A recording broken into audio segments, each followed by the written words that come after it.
Didak was back. Following an injury-interrupted start to the season, Collingwood welcomed the influential talisman into their lineup for the first time in 2012 as they attempted to improve their poor record in Brisbane, where they've won just twice in their past 8 trips. They certainly couldn't have wished for a better start, with Travis Cloke on the money inside 45 seconds. That's a fine start. Cameron Wood was next on the scorers list. And it'll do. It's a goal. Collingwood have got 2 on the board. Then the Pies really rammed home their early superiority over Michael Voss's men with 3 majors in quick succession. And got Sinclair away, who runs in and kicks another one. That's 4.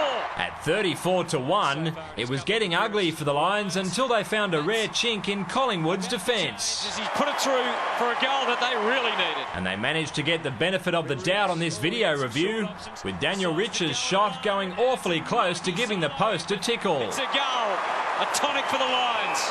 The second term began in almost identical fashion to the first, the only difference being the scorer's identity. Sinclair finds a way to sneak in for another one. That's 2. The ever-present Cloke kept the Magpie machine humming along nicely, and there was no shortage of support from the younger brigade in black and white either. And it's a big goal for the Pies. A couple of Browns were sporting frowns for different reasons within the same passage of play. Collingwood's Nathan was a victim of the enemy within, while his Brisbane namesake misfired in almost astonishing style. That bouncing run up, and he too has missed. That's 3 shocking misses for Brisbane, isn't it, really? That must have been a sighter for the Lions spearhead as he made sure of his next crack at the sticks. Putting it through at last. It brought Brisbane back to within 6 goals of the Pies at the midway mark, 25 trailing 61. On the other side of the break, the Lions took another bite out of their deficit. Big task there with the angles, and in the end it's going to sit there for somebody to try and grab it, and somebody does, and it's Carnesis. But that was merely Dane Swan's signal to stamp his authority on proceedings. That looks pretty sweet off the boot. A timely one for the Pies.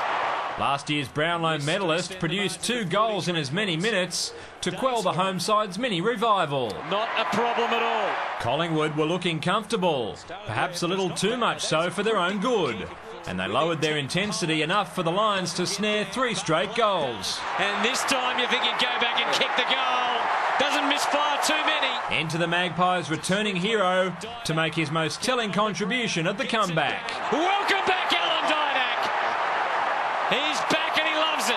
Despite being in arrears by 33 points at the last change, Brisbane were determined to keep last year's runners-up honest. Got a bit of dash about him, and he can kick a long ball, and he can kick a straight ball. Wow, that's interesting to start the quarter. Cool, calm and collected, Collingwood stayed in control. Just to keep them at bay, and he struck it nicely.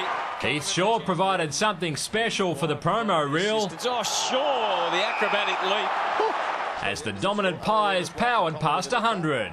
Here's big Wood comes in and slams it through for another one. Tyson Goldsack put the exclamation mark on a very successful mission to the Sunshine State for the Magpies. And he squeezed that one through.